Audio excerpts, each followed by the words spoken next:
Yo, what is up, guys? It's Cohen back here again today with another video. Before I get into this one, I do want to address the shift in backgrounds. If you do not know, I'm in college, and I just got home from college for the semester, or for the summer, I guess you could say. So I'm back at my actual house now that I typically live at when I'm not at college, so that's why the background looks different. Additionally, let me know how the audio sounds, how the video looks in terms of like lighting and stuff like that, because being in a new setup, I had to move all the stuff from my old setup over here, and so I'm still adjusting, still trying to figure it out, still trying to figure out what looks best. So if you think it looks good, please tell me in the comment section below. If there's something that you think needs to be changed, please also let me know there. I appreciate all that feedback as I try and figure out this shift in setup. It's a pretty big change, so we'll see how it goes, but this is how it'll be for the next couple months, and then I'll probably return back to that old setup. So just to let you know before you see this completely different background and you're like, what the hell just happened? So in terms of the actual video, as you can probably tell from the title and what's coming up in the NBA season, it's time for the play-in tournament, and the play-in tournament is a brand new thing. 8 teams trying to battle it out to make it into the playoffs. I'm very excited for it. We've got 2 games today as you're seeing this video, with 2 games tomorrow. In terms of the games I'm most excited for, it's probably Wizards Celtics and Warriors Lakers, but that doesn't mean I'm not also very excited for Hornets Pacers and Spurs Grizzlies. Today we've got Hornets and Pacers, and then the later game is Wizards Celtics, and then tomorrow we've got starting off with Spurs Grizzlies and then Warriors Lakers. So I'm going to go through all of these matchups, kind of preview each one, preview who's healthy, who's hurt for each team, what I think the matchup's going to look like, what each team needs to kind of do to win, and ultimately who I have coming out of each of these matchups, and then subsequently who I have losing the 7-8 game, playing the winner of the 9-10 game in that second round of the play-in tournament, who I have winning that game as well, and so I'll give you which 2 teams end up in the playoffs, and who that would mean that they're facing in the first round. So drop a like, drop a subscribe. Let me know in the comment section below who you have winning before you watch this video, before you get any of my input, and then let me know if that changes as well. So we're going to start going from the earliest game to the latest game, and so we're going to start with Hornets Pacers. That game, if you're in the Eastern time zone like I am, is at 6:30 tonight. Unfortunate news coming out just like about an hour ago that Caris LeVert will not be able to play due to health and safety protocols. So that's a big blow to the Indiana Pacers, a team that has already been reeling with injuries. TJ Warren out for the season. Brogdon's missed a ton of time. Miles Turner probably won't play in this game. Domantas Sabonis has missed a bunch of time. So all these different guys missing a bunch of time, and ultimately, I think it's just too much. I feel like the Pacers have been kind of backpedaling for the better part of this season, probably since like the halfway point. They started the season. I have a video on my channel actually earlier in the year that says that the Pacers were going to be a big problem for some teams in the... I thought they were going to be a team like, for example, with the Lakers right now as the 7 seed. I thought the Pacers were going to be a really tough like 4, 5, 6 seed that was going to give some teams hell in the playoffs. It just didn't come to fruition. I thought TJ Warren was going to come back. I thought Caris LeVert was going to be more healthy. I didn't expect all these injuries. I didn't realize that everyone hates Nate Bjorkgren. So, with that being said, the Pacers are reeling.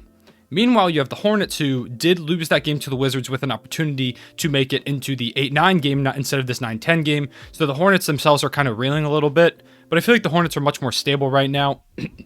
They've been getting guys back. LaMelo Ball returned. Gordon Hayward will unfortunately still be out for this game, which sucks because he's a lot of star power that could get added to this game. You have Terry Rozier, Miles Bridges, who's having an incredible season, PJ Washington. So many different guys in this Hornets team are kind of feeling themselves. And I think ultimately, with the lack of Caris LeVert and the way that the Pacers, they just kind of feel like a team that's like, I'm done.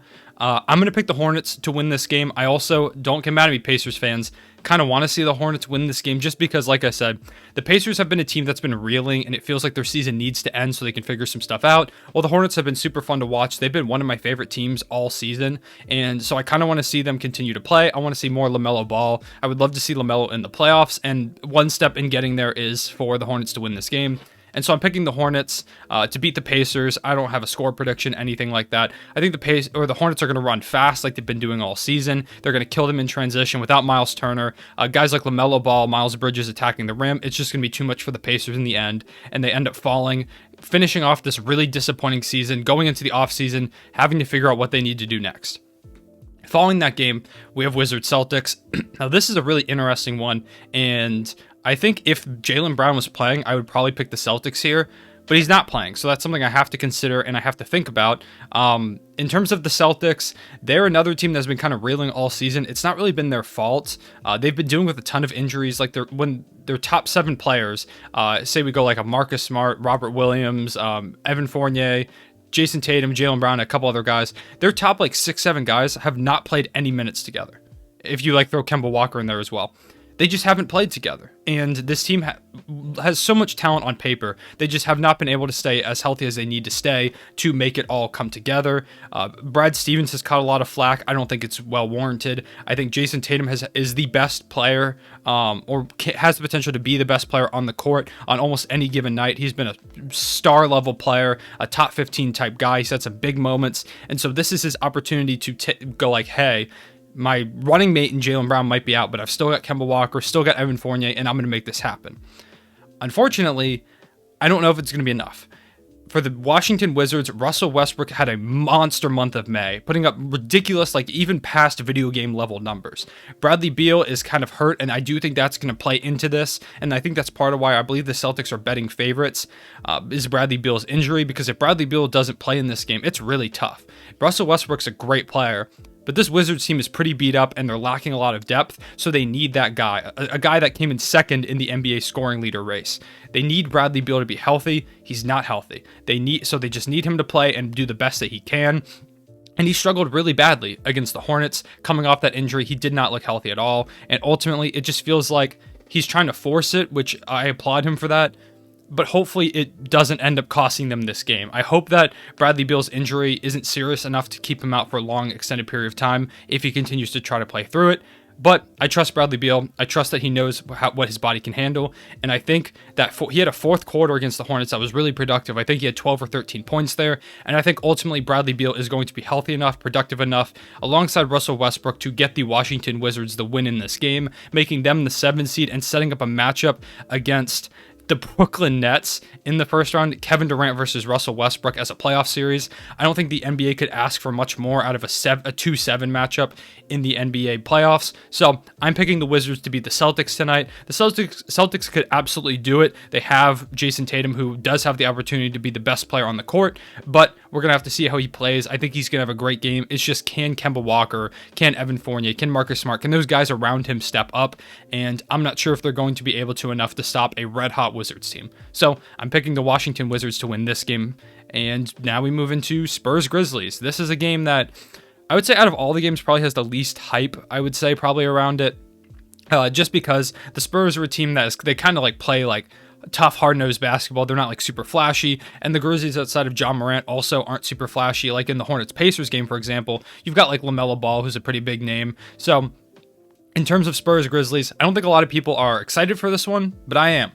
There's a ton of young talent in this game. We talk about John Morant, Jaren Jackson Jr., like guys like Dylan Brooks, Desmond Bane on the Grizzlies side of the ball, Jonas Valanciunas, if you want to consider him still young. If we look on the Spurs side of the ball, we have Keldon Johnson, DeJounte Murray, DeMar DeRozan, who's not super young but has played up to an all-star level this season. There's a ton of talent on both sides of this game, and there's a reason why they are in this 9-10 matchup, why they have made it past those bottom 5 slots in the West. It's because these are both solid teams. The Grizzlies losing that last game of the season to the Golden State Warriors to fall into this 9-10 matchup as opposed to the 7-8, which we'll get into a second. That's probably my most anticipated game almost of the season. But in terms of Spurs Grizzlies, when I look at this game, I kind of look at the way that these teams have been recently playing.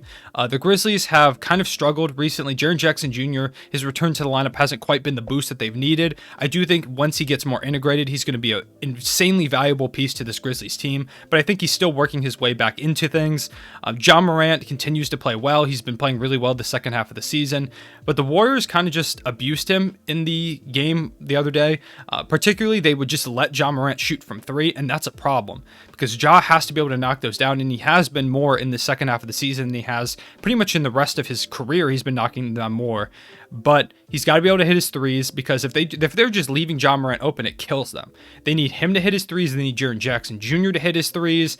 They need guys like Jonas Valanciunas to try and abuse the Spurs front court defenders.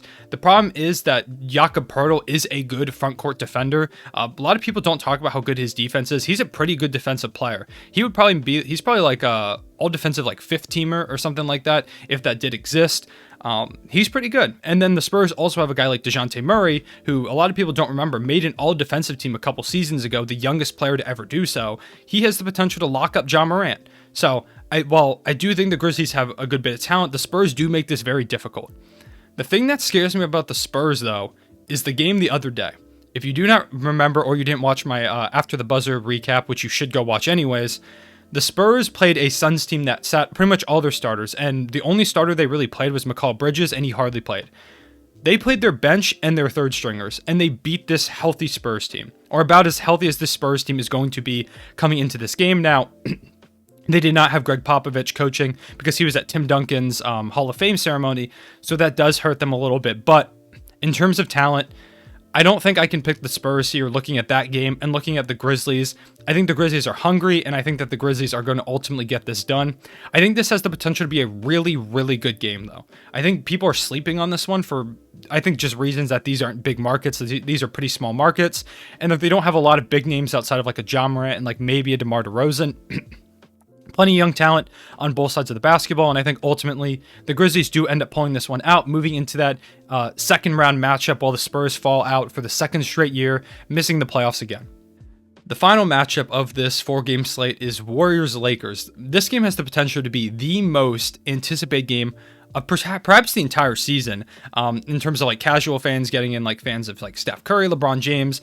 Of course, it depends on what the finals matchup is. Like if we get like a Nets-Lakers finals, then probably not. But this is a really highly anticipated game is what I'm going for here.